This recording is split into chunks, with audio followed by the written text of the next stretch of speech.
Well, if you've had trouble recently getting to my next guest's restaurant in Keego Harbor, those problems should soon be alleviated with the reopening of Cass Lake Road just south of Cass Elizabeth Road. Joining us now is the co-owner of Indo Indonesian restaurant, Nik Alonzo, on the Splash Live. Nik, thanks for being with us today. Thanks for having me.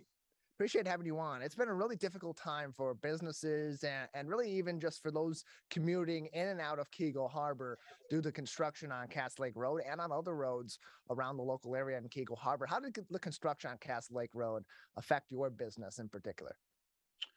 Well, initially, maybe the first couple weeks, we had our diehard customers really did their best to make it out, but we are talking about a hour, probably round trip detour.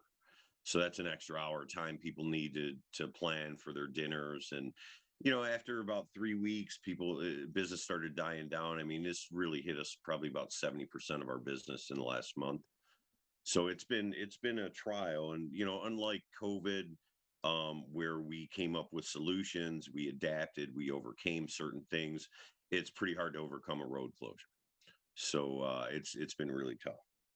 Yeah, and you mentioned the detour being quite significant for some people, almost an hour just to get in and out of the city, to go to your restaurant, to go to their homes, to go to work. The combination of all the different road construction, not just Cass Lake Road, but also Orchard Lake and some of the other surrounding roads in Waterford, West Bloomfield, and so on. And the combination of all that, I'm sure that didn't help at all either, especially with getting people to your business during the height of this construction. Well, unfortunately, I mean, if anybody that knows about like fiscal policies of government, they get a chunk of money, they have to spend it this year. That's just the way that our government's structured, right? Well, being that they came up with an unprecedented sum of money for counties throughout the state, maybe our government should have looked at turning that into 2 years, or giving them time where they didn't have to do all these construction projects at the same time. And that to me would have really been the only solution. Just give them a couple of years to spend the money and not penalize them for taking that time. And maybe we wouldn't have been in this situation. I'm not sure who came up with the decision to do all three of these construction projects simultaneously, but it turned an hour detour into an hour and a half detour. So that really hurt us even more. But I'm quite sure whoever made those decisions does not own a business in this corridor, or if they do, they really just didn't think it through. Yeah, and it's tough too because coming off of the thick of the COVID-19 pandemic, things really opening back up and people being willing to go back out and visit local restaurants and visit the local shops, it really hit its peak right at the beginning of this particular construction season where these projects were hitting their stride too. And so all the compounding factors have made it extremely tough for businesses like yours, Nik, to stay alive and really come back strong from the pandemic and the throes of what that did to your business. Yeah, I mean, I have to say it's not just me. There's several friends of ours in this corridor that are really struggling. Our friend Cinda, who owns Evolve Juice and the yoga studio down the road, I know she's really been struggling. So please, everybody, if you can get out and support your local businesses, we all need it because it's been quite a long road. And thanks for those of you that have made it out. I mean, we had customers parking at timeout and walking down to a restaurant. So there has been a lot of support, but it's been quite a struggle. So, now that we've come out of this, we've planned a fundraiser. Normally we just do a fundraiser like for the VFW or whoever we were doing it for. In this case, we're going to split the fundraiser between the VFW's Oakland Macomb County Council youth campout that they have every year and ourselves. So it's going to be on Halloween Eve, Sunday before Halloween. It's $50 a ticket. We're going to have several raffles.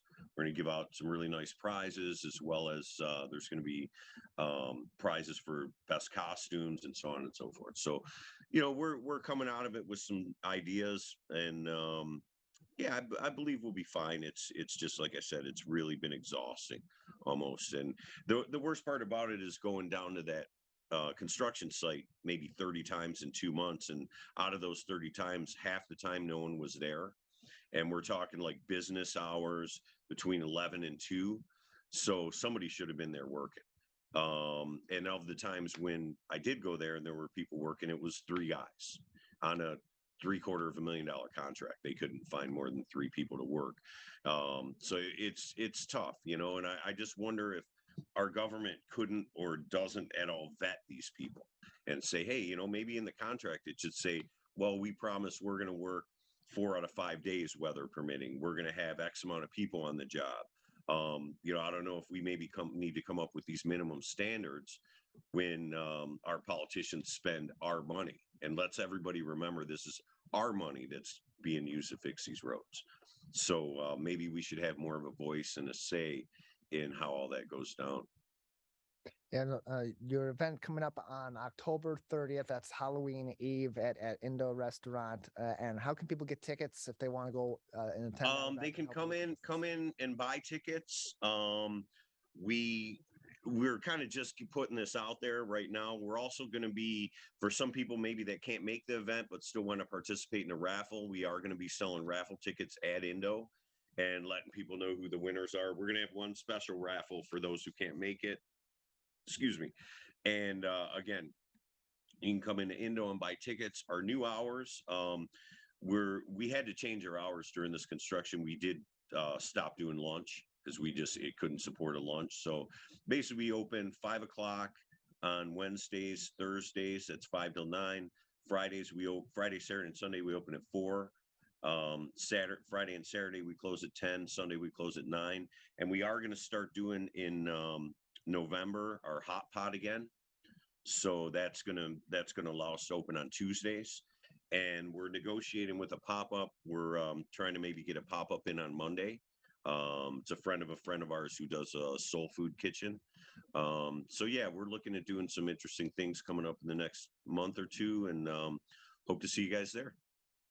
Well, we hope to see you there. We'll hopefully see a lot of people there too, Nick, and appreciate you coming out and telling us about this and also about some of the frustrations and the pains of going through the construction for many of our local businesses, and hopefully people will go out and support them. Thank you very much for joining us. Thank you. And by the way, I was down there today. The road still isn't open, but it looks like they got the guardrails up, and they should be on track to open tomorrow.